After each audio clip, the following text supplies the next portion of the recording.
All right, today let's take a look at sentencing.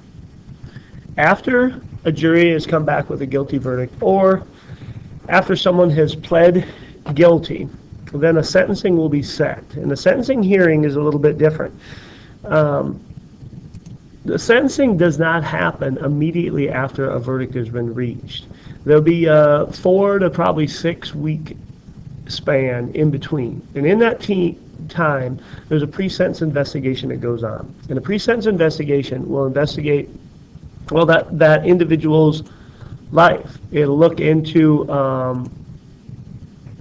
the crime itself. It'll look at the addiction problems, of job history, of education.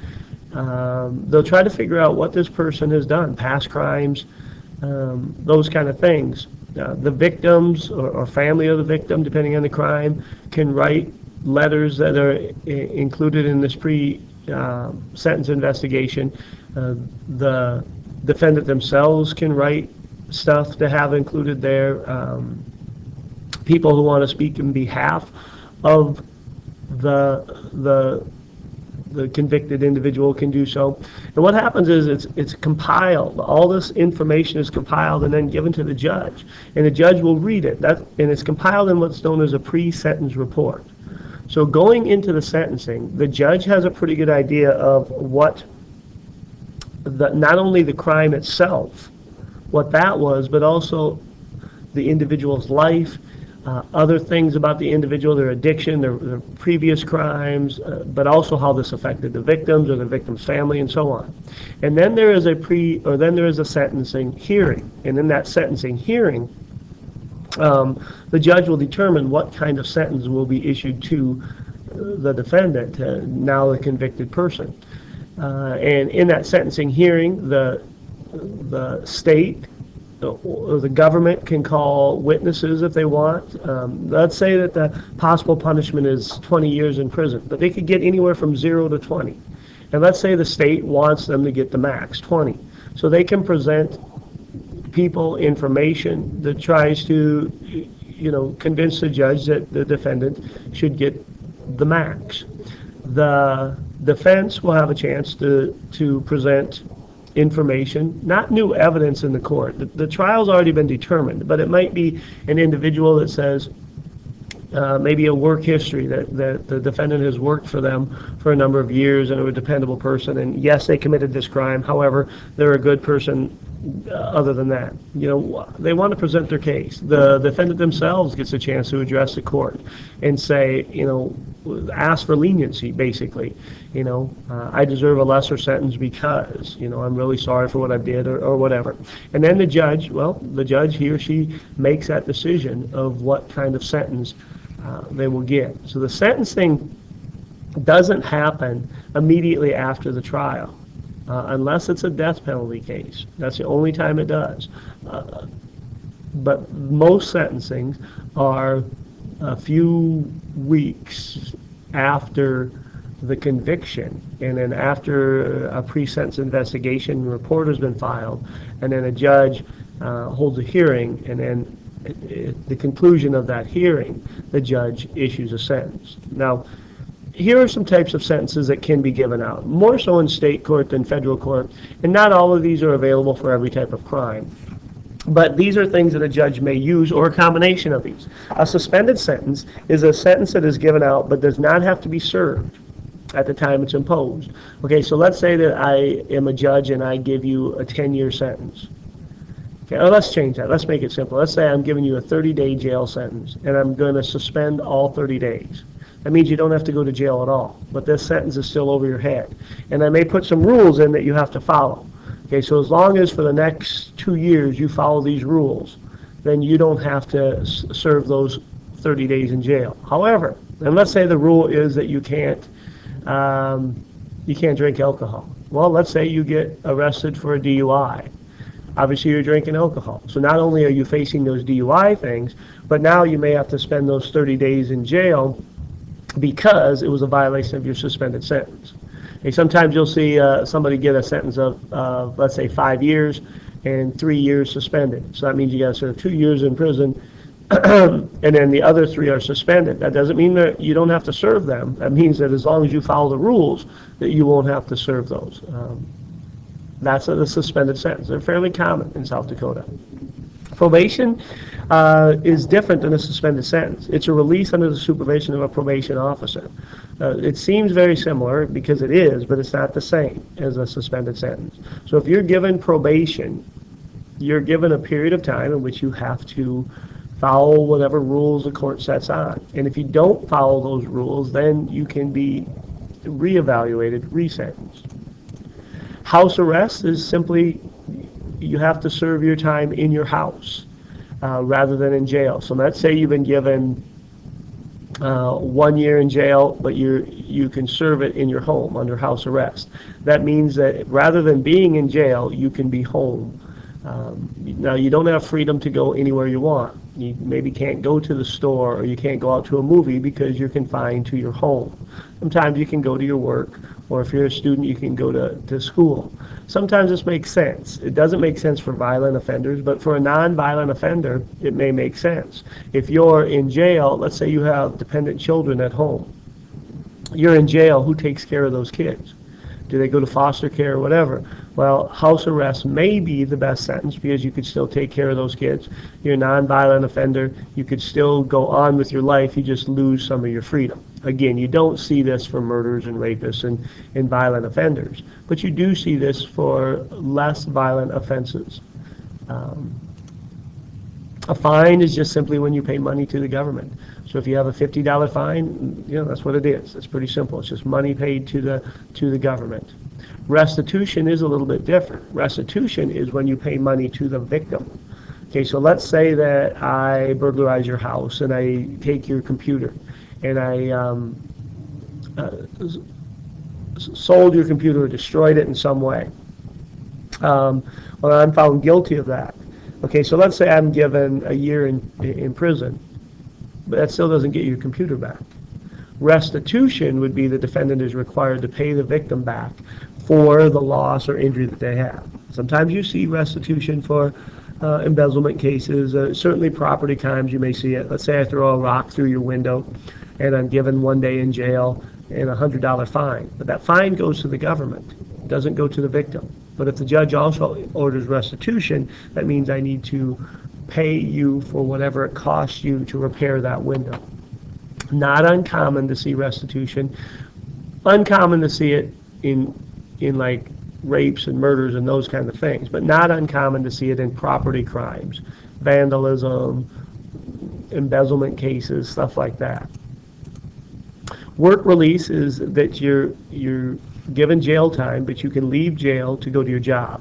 Now, you don't have the freedom to go anywhere you want. So if I have work release, and let's say I work at Hy-Vee, so I'm in jail at night.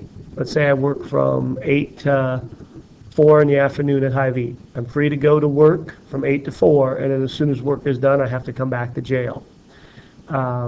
Again, this makes sense, especially if somebody is, will lose their job if they don't go to work. Let's say that I commit a crime.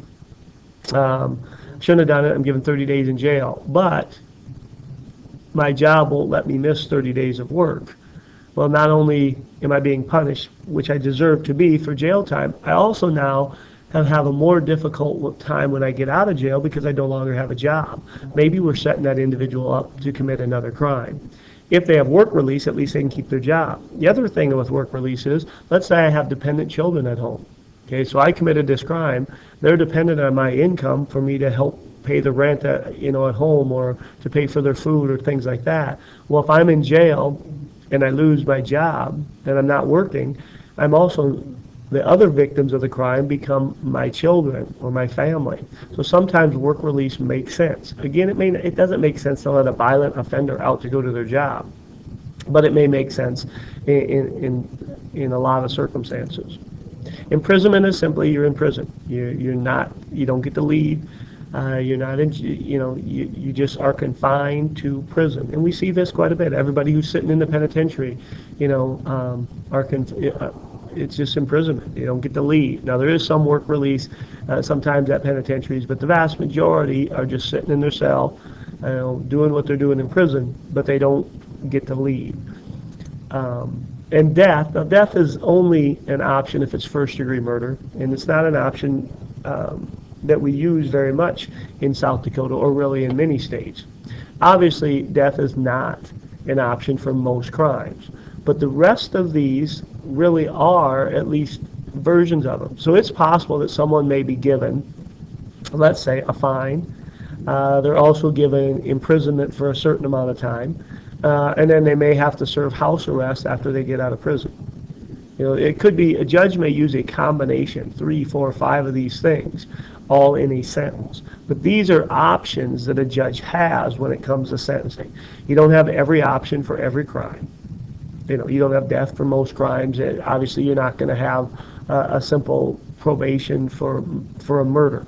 But for a lot of crimes, these are options that a judge can use, any combination of these. Now, why would they give these out? Well, that pre-sentence investigation helps to know. If somebody has held a job their whole life, is supportive of their family, but commits a crime, maybe it's a one-time thing, it hadn't, maybe it was a heat of passion thing, but they don't have a criminal record prior to that, then maybe a work release or a house arrest makes sense. Somebody who has a very long criminal record, maybe it doesn't make as much sense. Either way, these are options the judge has. There are 4, purposes of punishments. Why do we punish people the way we do? Theories on punishment. Deterrence is one. And deterrence is essentially we're going to punish people to deter others from committing that crime or deter you from committing it again.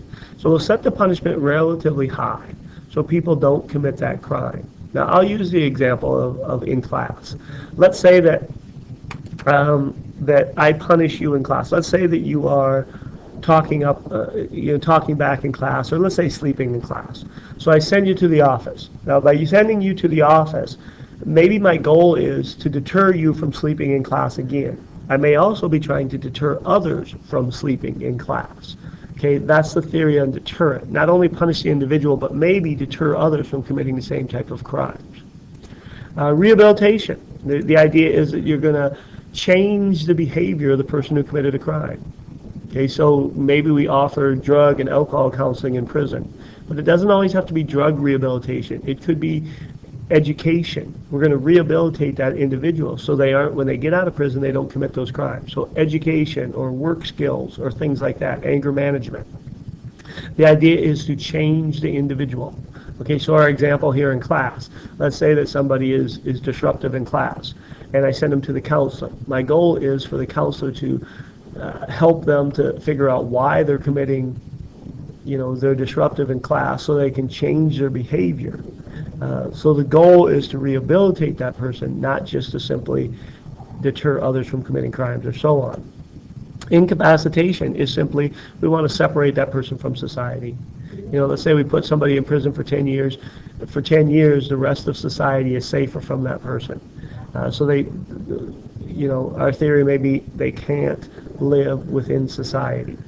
Incapacitation in my school example may be, somebody's a disruption in class, I want them in school suspension, and at least for 3 days, the rest of us in the class don't have to put up with them. They are physically separated from us. Okay? And then a last one is retribution, which it's a just punishment. Sometimes we think of an eye for an eye, but really we don't do that in America. If somebody beats somebody up and gets an aggravated assault, we don't beat them up in prison. You know what I mean? So think of it as a just punishment for a crime. You deserve this punishment because you committed this act. It is just. Those are the 4 major theories on how we punish people. And some states use some use others. There's pros and cons to all of them. The one that it kind of seems like it makes the most sense is rehabilitation, but rehabilitation is costly. The pros of it is if we change people, then they get out of prison, they don't commit crimes. The downside is it costs a lot of money and it doesn't always work. It's a lot cheaper to just go with incapacitation. We're just going to put somebody in a prison cell and let them sit there. However, if they come out of prison and commit more crimes, then maybe in the long run, this costs us more money. There's pros and cons, and we'll look at all the pros and cons of each of these as we go. Those are the sentencing options that a judge has, and then some of the theories that we use.